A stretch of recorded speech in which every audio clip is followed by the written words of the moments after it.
ഇപ്പോൾ കേരളത്തിലെ സോഷ്യൽ മീഡിയയിലടക്കം പ്രധാനമായും ചർച്ചയായിരിക്കുന്ന വിഷയം സ്റ്റുഡിയോയെക്കുറിച്ചാണ്.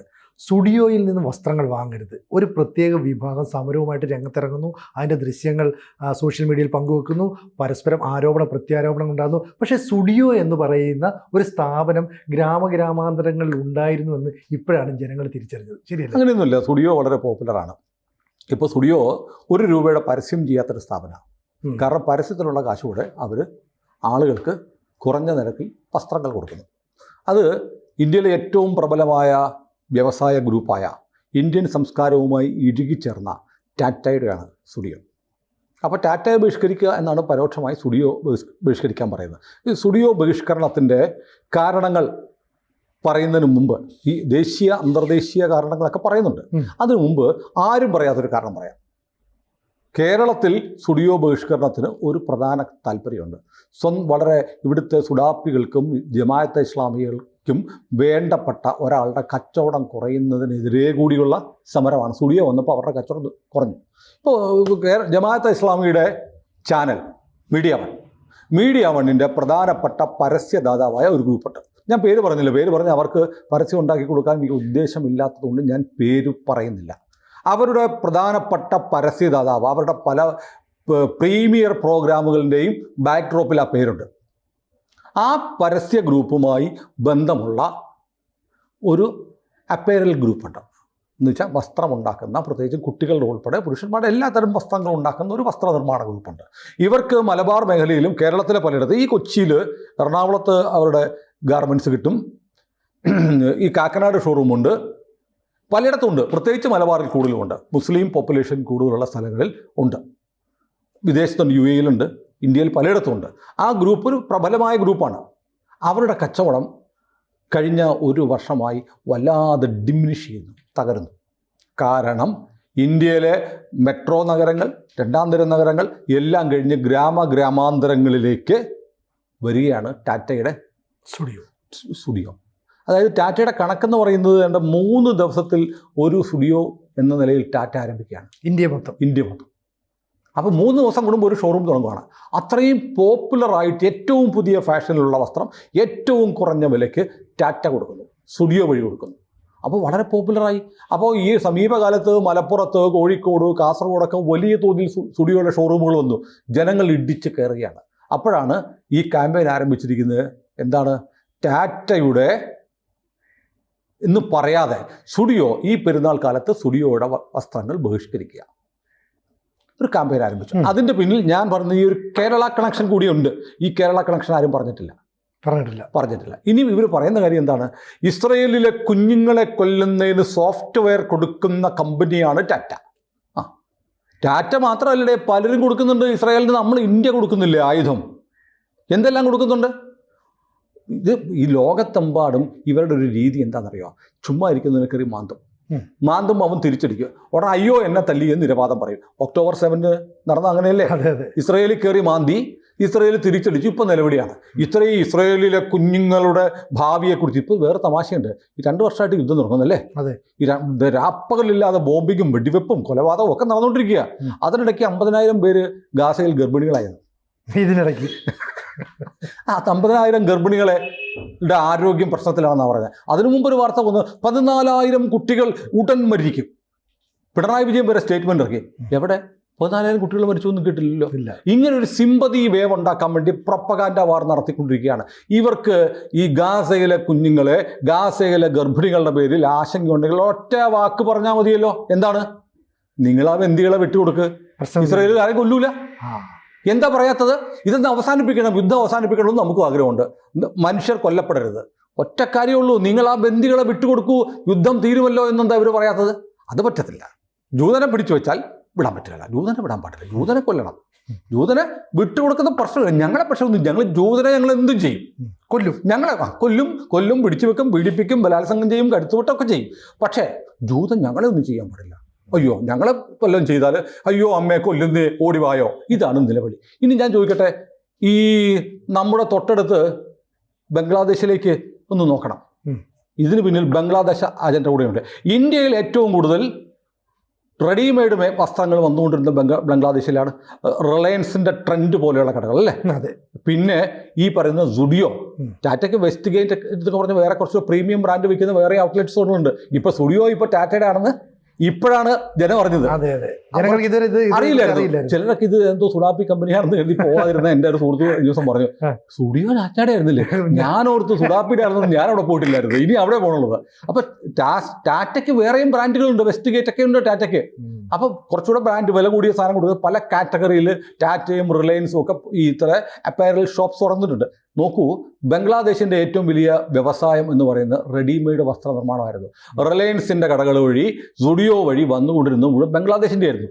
ഇപ്പോൾ ബംഗ്ലാദേശിൻ്റെ സാധനങ്ങൾ റിലയൻസ് എടുക്കുന്നില്ല, സുഡിയോ എടുക്കുന്നില്ല. ബംഗ്ലാദേശിലെ സർക്കാർ യൂണിസിനെ അവിടെ ഇരുത്തിയിരിക്കുന്ന ആരാ?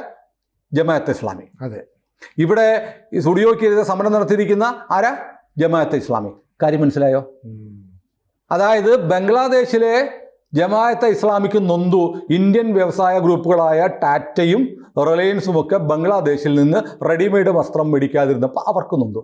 അപ്പോൾ ഇവിടുത്തെ അവരുടെ സഹോദര സംഘടനയ്ക്ക് നൊന്തു. അത് രണ്ടാമത്തെ കാര്യം. ഇനി പറയാണ് ഇനി ഇസ്രയേലുകാർ കൊല്ലാനുള്ള സോഫ്റ്റ്വെയർ കൊടുക്കുന്നു. ഓക്കെ, അതുകൊണ്ട് ഞങ്ങൾ മാനവികതയ്ക്ക് വേണ്ടിയിട്ടാണെന്ന് പറയാം. അങ്ങനെയുണ്ട് ബംഗ്ലാദേശിൽ ഹിന്ദുക്കളെയും ന്യൂനപക്ഷങ്ങളായ ഹിന്ദുക്കളെയും ക്രിസ്ത്യാനികളെയും കൊന്നുകൊണ്ടിരിക്കുകയല്ലേ. അതെ. മനുഷ്യാവകാശങ്ങൾ ലംഘിച്ച് ജയിലിലടച്ചുകൊണ്ടിരിക്കുകയാണ്. അപ്പോൾ അതിൻ്റെ മാനവികതയ്ക്കെതിരെ അന്ന് ഇനി ബംഗ്ലാദേശ് അങ്ങനെയാണ്, ബംഗ്ലാദേശിൻ്റെ സാധനം ഒന്നും നമ്മൾ ഉപയോഗിക്കാൻ പാടില്ല എന്നിവർ പറഞ്ഞായിരുന്നു? അത് ഇല്ലല്ലോ. ഇനി ഇവിടുത്തെ തെരുവ് കച്ചവടക്കാരനെ ആപ്പിൾ വരെ കച്ചവടം നിർത്തി. ആരുടെ? തുർക്കിയുടെ അല്ലേ. അതെ. ആപ്പിൾ വരെ വേണ്ട എന്ന് തെരുവ് ട്രാവൽ ഏജന്റുമാർ തുടങ്ങി വിനോദസഞ്ചാരികൾ തുടങ്ങി തെരുവിൽ ആപ്പിൾ വിൽക്കുന്ന കച്ചവടക്കാരൻ വരെ ഇനി തുർക്കിയുടെ ആപ്പിൾ വേണ്ട എന്ന് പറഞ്ഞു. നമ്മുടെ രാജ്യത്തിനെതിരെ യുദ്ധം നടത്തിയ പാകിസ്ഥാന് സഹായം കൊടുത്ത, ആയുധങ്ങൾ കൊടുത്ത തുർക്കിക്കെതിരെ ഇവരെന്താ ബോയ്ക്കോട്ട് പറയാത്തത്? അത് പറയത്തില്ല. അത് ഞമ്മൻ്റെ തുർക്കിയാണ്. അപ്പോൾ ഇത് എന്നറിയോ, ഇതിൻ്റെ പിന്നിൽ ബംഗ്ലാദേശ് ആർക്കെതിരെ? ഇന്ത്യക്കെതിരെ. തുർക്കി ആർക്കെതിരെ? ഇന്ത്യക്കെതിരെ. ഇനി പാകിസ്ഥാൻ്റെ കാര്യം പറയാം. ഈ മാനവികതയ്ക്ക് വേണ്ടി, മനുഷ്യത്വം, സ്ത്രീകളും കുഞ്ഞുങ്ങളും ഗർഭിണികളും ഒക്കെ കൊല്ലപ്പെടുന്നതിൻ്റെ പേരിലാണല്ലോ ഞങ്ങളുടെ ഈ ഇസ്ലാമിക സത്വം ഉണർത്തണീറ്റ് ഞങ്ങൾ നിലവിളിക്കുന്നത്. മനുഷ്യന്മാരെ, പഹൽഗാമിൽ 26 പേരെ കൊന്നപ്പോൾ നിങ്ങളുടെ ഒരു സ്റ്റേറ്റ്മെൻറ്റ് വന്നിട്ടുണ്ടായിരുന്നു. ജമാഅത്തെ ഇസ്ലാമി ഒരു അനുശോചനം, SIOയുടെ ഒരു അനുശോചനം വന്നായിരുന്നോ? ഇല്ലല്ലോ. അപ്പോൾ എന്തിനാണ് സുഡിയോയ്ക്കെതിരെ? ഇനി സുഡിയോയ്ക്കെതിരെ മാത്രം എന്താണ് എന്നാണ് ചോദ്യം. ടാറ്റ ഉപ്പ് തൊട്ട് വിമാനം വരെ ഉണ്ടാക്കുന്നുണ്ട് അല്ലേ. ഈ ഗൾഫിലുള്ള വിദേശത്തൊക്കെ ജോലി ചെയ്യുന്ന ഈ നിങ്ങളുടെ സുടുക്കളുമായിട്ട് ബന്ധമുള്ള എല്ലാ മുസ്ലിങ്ങളും സുടുക്കളൊന്നും അല്ല. സുടുക്കളുമായി ബന്ധമുള്ളവരോട് നിങ്ങൾ പറയുമോ ഇന്ത്യൻ എയർ ഇന്ത്യ എക്സ്പ്രസ് കയറരുത് നിങ്ങൾ പറയുമോ? ടാറ്റയുടെ ആണേ. അപ്പോൾ അതിൽ കയറാൻ പാടില്ലല്ലോ. കയറാൻ പാടില്ല. അതെന്താ പറയാത്തെ? സുഡിയോയ്ക്കെതിരെ മാത്രം ബംഗ്ലാദേശിനെ സഹായിക്കാനും ഞാൻ പറഞ്ഞ കേരളത്തിലെ ഇവരുടെ സ്വന്തം കച്ചവടക്കാരനെ സഹായിക്കാനും വേണ്ടി ഉണ്ടാക്കിയിരിക്കുന്ന സമരമാണ്. ഒരു പ്രൊപ്പഗാൻഡ. അതിൻ്റെ പിന്നിലെ അജണ്ട വളരെ ക്ലീനാണ്. ഉപ്പ് വീട്ടിൽ എടുത്ത് രാവിലെ കലക്കുന്ന ഉപ്പ് ടാറ്റയുടെ ആയിരിക്കും. തേയില ടാറ്റയുടെ ആയിരിക്കും. ടാറ്റയുടെ എന്താ ഇവർക്ക്? ടാറ്റയോട് എന്താ ദേഷ്യം? ടാറ്റയോട് ദേഷ്യം ഉണ്ടെന്നേ.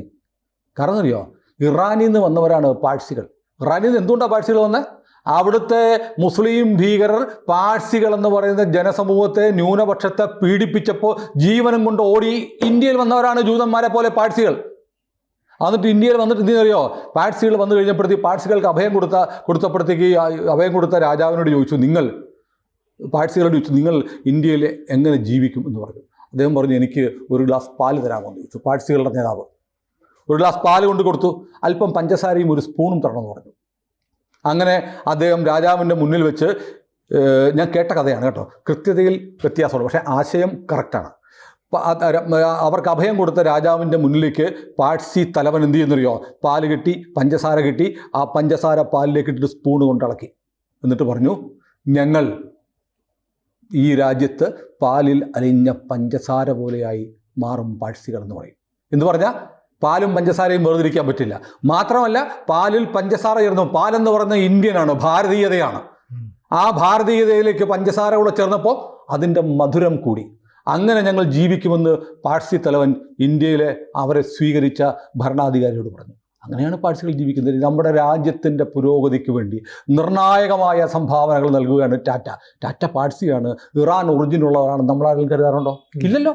ഇന്ത്യക്ക് വേണ്ടി ജീവിക്കുന്നു. കോവിഡ് വന്നപ്പോൾ കാസർഗോഡ് എത്രയാ 100-200 കിടക്കുകളുള്ള ഒരു ആശുപത്രി ടാറ്റ ഉണ്ടാക്കി തന്നില്ലേ? എന്തൊക്കെ ചെയ്തു തന്നു ടാറ്റ ഈ രാജ്യത്തിന് വേണ്ടി ചെയ്യുന്ന സംഭാവന എന്താണ്? അങ്ങനെയുള്ള ടാറ്റയ്ക്കെതിരെ ഇവർ ബോയ്ക്കോട്ട് പ്രഖ്യാപിച്ചാൽ അത് ആർക്കെതിരെയുള്ള ബോയ്ക്കോട്ടാണ്? ഇന്ത്യക്കെതിരെയുള്ള ബോയ്ക്കോട്ടിങ്ങാണ്. ഇന്ത്യൻ സമ്പദ്ഘടനയെ താങ്ങി നിർത്തുന്ന പ്രബലമായ ഒരു വ്യവസായ ഗ്രൂപ്പിനെ തകർക്കണം എന്ന് പറഞ്ഞാൽ, അവരെ ബഹിഷ്കരിക്കണമെന്ന് പറഞ്ഞാൽ ഇന്ത്യ സാമ്പത്തികമായി വളർച്ച പാടില്ല, തകരണം എന്ന് പറയുന്ന അജണ്ടയാണ് ഈ സ്റ്റുഡിയോ വിരുദ്ധ സമരത്തിൻ്റെ പിന്നിലുള്ളത്. ഇത് നിഷ്കളങ്കമല്ല, വലിയ അപകടം തുടങ്ങിയ സമരമാണ്. കാരണം ആളുകൾക്ക് കുറഞ്ഞ വിലയ്ക്ക് വസ്ത്രങ്ങൾ കിട്ടരുത്, ട്രെൻഡി ആയിട്ടുള്ള കിട്ടരുത്, ബംഗ്ലാദേശിനെ നമ്മൾ ഉപരോധം ഏർപ്പെടുത്തരുത് എന്നൊക്കെയുള്ള ഒരുപാട് അജണ്ടകളുണ്ട്. അങ്ങനെ നിങ്ങൾ ധൈര്യത്തോടെ തൻ്റെ ഇടത്തോടെ വരൂ, ഞങ്ങൾ ടാറ്റയുടെ എല്ലാ ഉൽപ്പന്നങ്ങളും ബഹിഷ്കരിക്കുന്നു. ധൈര്യമില്ല. ഇവൻ്റെയൊക്കെ രോമം വരെ വിറയ്ക്കും. അപ്പോൾ ഈ സമരം എന്ന് പറയുന്നത് ഞാൻ നോക്കുമ്പോൾ സ്റ്റുഡിയോയ്ക്കെതിരെയുള്ള സമരം നല്ല സമരമാണെന്ന് എനിക്ക് തോന്നുന്നത്. സ്റ്റുഡിയോയ്ക്ക് ഒരു നയ പൈസയുടെ ചെലവില്ലാതെ വലിയ പരസ്യം കിട്ടി. ഇപ്പോൾ എവിടെ വെച്ച് കണ്ടാലും ആളുകൾ നോക്കാം, ഇതാണല്ലേ ആ സ്റ്റുഡിയോ എന്നുള്ള രീതിയിലല്ലേ. പണ്ട് അങ്ങനെ അറിയില്ലായിരുന്നു. നമുക്ക് കുറച്ച് തീരെ ഗ്രാമീണ മേഖലയല്ല, കുറച്ചുകൂടെ മുകളിലേക്കുള്ള മേഖലകളിലേക്കായിരുന്നു ഈ സ്റ്റുഡിയോ കണ്ടിരുന്നത്. ഇപ്പോൾ റിമോട്ട് ഏരിയയിലേക്ക് വരുമ്പോഴത്തേക്ക് ഇതാ സ്റ്റുഡിയോ അല്ലയോ. മാത്രമല്ല 1000 രൂപ കൊടുത്തു കഴിഞ്ഞാൽ വളരെ ട്രെൻഡി ആയിട്ടുള്ള 1000 രൂപയ്ക്ക് മുകളിലേക്ക് വസ്ത്രത്തിന് 1000 രൂപയ്ക്ക് ചിലപ്പോൾ 2 ജോഡി ഡ്രസ്സ് കിട്ടും. അതാ പറഞ്ഞ 1000-ന് മുകളിലേക്ക് വരെ ഇല്ല. ആ രൂപയ്ക്കുള്ളിൽ നിന്ന് ട്രെൻഡി മാത്രമല്ലെന്നേ, സ്റ്റുഡിയോയിൽ നിന്ന് കച്ചവടം വന്നപ്പോഴത്തേക്ക് ബില്ല് കൊടുത്തുള്ള കച്ചവടം കൂടി. വഴിയോരത്തൊക്കെ കൂട്ടിയിട്ട് വിൽക്കുന്ന കച്ചവടത്തിന് എന്ത് ടാക്സ്. ഈ നമ്മൾ കരുതുന്ന വഴിയോരത്ത് കച്ചവടം നടന്നൊക്കെ വെറും പാവങ്ങളെന്നാ. വഴിയോരത്ത് കച്ചവടം നടത്തുന്ന പലവൻ്റെ വീടൊന്ന് പോയി കാണണം. മണിമാളികയാണ്. കാരണം 5 പൈസ നികുതി കൊടുക്കാനുള്ള കച്ചവടം നടത്തിക്കൊണ്ടിരിക്കുന്നത്. അപ്പോൾ അങ്ങനെയുള്ള ഒരുപാട് കാര്യങ്ങളുണ്ട്. എല്ലാവരും എന്തല്ല, എല്ലാ വഴിയോര കച്ചവടക്കാരും മണിമാളയിൽ താമസിക്കുന്നു എന്നല്ല ഞാൻ പറഞ്ഞത്. ചിലരൊക്കെ ഇത്തരം കുത്തകക്കാട്ടത് മേടിച്ചിട്ട് പീസ് വിൽക്കുന്നവരും ഉണ്ടാവാം. പക്ഷേ ഈ നികുതി കൊടുക്കാത്ത വസ്ത്രവ്യാപാരത്തിൻ്റെ തലക്കടിച്ചൊരു പ്രഹരം കൂടിയാണ് സ്റ്റുഡിയോയും റിലയൻസ് ട്രെൻഡും മാക്സും പോലെയുള്ള, മാക്സിനെ കുറിച്ച് ഞാൻ ഡീറ്റെയിൽസ് ഒന്നും പറയുന്നില്ല, മാക്സ് പോലെയുള്ള കച്ചവട സ്ഥാപനങ്ങൾ ആധുനിക ഫാഷൻ. പണ്ടൊക്കെ ഒരു ഷർട്ട് വാങ്ങിച്ചാൽ അതൊരു 5-6 വർഷം ഉപയോഗിക്കണമെന്നായിരുന്നു അല്ലേ? ഇപ്പം അതൊന്നും ട്രെൻഡ്. ഇപ്പം 200 രൂപ 300 രൂപയ്ക്ക് കിട്ടും. മിന്ത്രയിലൊക്കെ വസ്ത്രം കിട്ടും, സ്റ്റുഡിയോയിൽ കിട്ടും. 300 രൂപയ്ക്ക് 400 രൂപ കൊടുത്താൽ ഒരു ഷർട്ട് കിട്ടും, ഏറ്റവും ഫാഷനിലുള്ളത്. നിങ്ങളൊരു 20 തവണ ഇട്ട് കഴിഞ്ഞ് ഉപേക്ഷിക്ക്. 1500 രൂപയുടെ ഷർട്ട് 1500 രൂപ മുടക്കിയാൽ നിങ്ങൾക്ക് 4 ഷർട്ട് കിട്ടും. കാലം മാറിയില്ലേ? ആളുകൾ അതിലേക്ക് അത് ഈ ഇൻ്റർനാഷണൽ ബ്രാൻഡുകളോട് കിടപിടിക്കുന്ന ഒന്നാന്തരം സ്റ്റിച്ചിങ്ങും ഒക്കെയുള്ള ഒന്നാന്തരം ക്രാഫ്റ്റ്മാൻഷിപ്പുള്ള ഷർട്ടുകളാണ്, വസ്ത്രങ്ങളാണ് സ്റ്റുഡിയോ പോലെയുള്ള സ്ഥാപനങ്ങൾ വിൽക്കുന്നത്.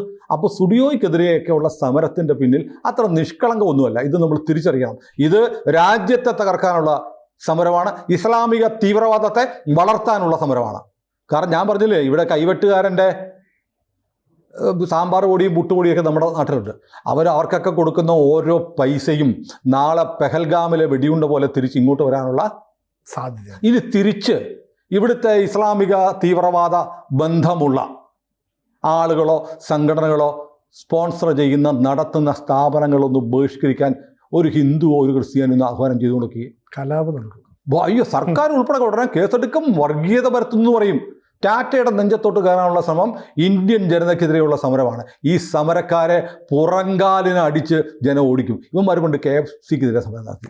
പാകിസ്ഥാനിൽ KFCയുടെ ഷോപ്പുകളെല്ലാം അടിച്ചു കൊക്കക്കോളക്കെതിരെ നടത്തി, പെപ്സിക്കെതിരെ നടത്തി. എവിടെ പറ്റി, എന്ത് പറ്റി? എന്ത് പറഞ്ഞൊരു എന്തോ ഒരു മിലാഫ് കോള വരുന്നുണ്ട്, അവരുടെ ഇത് പെപ്സിയും ഒക്കെ പൊട്ടി താർന്ന് പോവും എന്ന് പറഞ്ഞു. ഇവിടെ ചില ആളുകൾ, ചില അന്നം തരുന്ന നാടിനോട് സ്നേഹമുള്ള മലയാളി പറഞ്ഞു, കണ്ടില്ലേടാ കേരളം ഇന്ത്യയും ചാണകം മാത്രം കണ്ടുപിടിച്ചുകൊണ്ടിരിക്കുമ്പോൾ നമ്മൾ ആദിത്യ വരെ വരട്ടു സൂര്യനിലേക്ക്. അവൻ അറിഞ്ഞിട്ടില്ല, അവന് എഴുതാനും വായിക്കാൻ അറിയാൻ പറ്റാത്ത നമ്മുടെ കുഴപ്പമില്ല. അപ്പോൾ സൗദി അറേബ്യ മിലാഫ് കോള ഉണ്ടാക്കിയിട്ടിരിക്കുന്നു എന്ന് പറഞ്ഞൊരു ഊള ഇട്ട ഫേസ്ബുക്ക് പോസ്റ്റ് ഞാൻ കണ്ടിരുന്നു. ഏതായാലും സ്റ്റുഡിയോയ്ക്കെതിരെയുള്ള സമരം എന്ന് പറയുന്നത് അത്ര നിഷ്കളങ്കമല്ല, വർഗീയ അജണ്ടയോടെയുള്ള സമരമാണ്. മാത്രമല്ല ഇവർ ഒരു തെറ്റായ ട്രെൻഡ് സെറ്റ് ചെയ്യുകയാണ്. കാരണം സ്വന്തം മത വർഗീയ താല്പര്യം വെച്ച് ഒരു വിഭാഗത്തിൻ്റെ സ്ഥാപനങ്ങൾ ബഹിഷ്കരിക്കണം എന്നുള്ള പരിപാടി ഇവർ തുടങ്ങി വച്ചിരിക്കുകയാണ്. നാളെ മറ്റുള്ളവരും ഇത് തുടങ്ങി വച്ചാൽ വലിയ ബുദ്ധിമുട്ടാകും. ഇപ്പോഴും സംഘടിതമായി മുസ്ലിം സ്ഥാപനങ്ങൾ ബഹിഷ്കരിക്കണമെന്ന് ആരെങ്കിലും പരസ്യമായി ആഹ്വാനം ചെയ്താൽ നമ്മൾ അതിനെ അപലപിക്കും.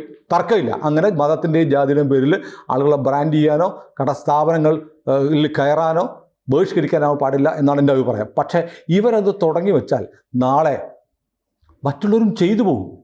അപ്പോൾ ഇവർ ഈ നാട് കുട്ടിച്ചോറാക്കാൻ ശ്രമിക്കുകയാണ്. സ്റ്റുഡിയോ വിരുദ്ധ സമരം ഇന്ത്യ വിരുദ്ധ സമരമാണ്. ടാറ്റ എന്ന് പറയുന്നത് ഇന്ത്യയുടെ സമ്പദ്ഘടനയെ താങ്ങി നിർത്തുന്ന ഒരു പ്രബലമായ സ്ഥാപനമാണ്. ടാറ്റയെ തകർക്കുക എന്ന് പറഞ്ഞാൽ ഇന്ത്യയുടെ സാമ്പത്തിക രംഗത്തെ കൂടി തകർക്കുക എന്നുള്ളതാണ്. ഇത് വർഗീയ അജണ്ടയാണ്. ബംഗ്ലാദേശികൾക്ക് വേണ്ടിയുള്ള സമരമാണ്, തുർക്കിക്ക് വേണ്ടിയുള്ള സമരമാണ്, പാകിസ്ഥാന് വേണ്ടിയുള്ള സമരമാണ്. കൂടുതൽ വാർത്തകളും വിശേഷങ്ങളും നിങ്ങളിലേക്ക് എത്താൻ ABC മലയാളം സബ്സ്ക്രൈബ് ചെയ്യുക, ബെൽ ബട്ടണും അമർത്തുക.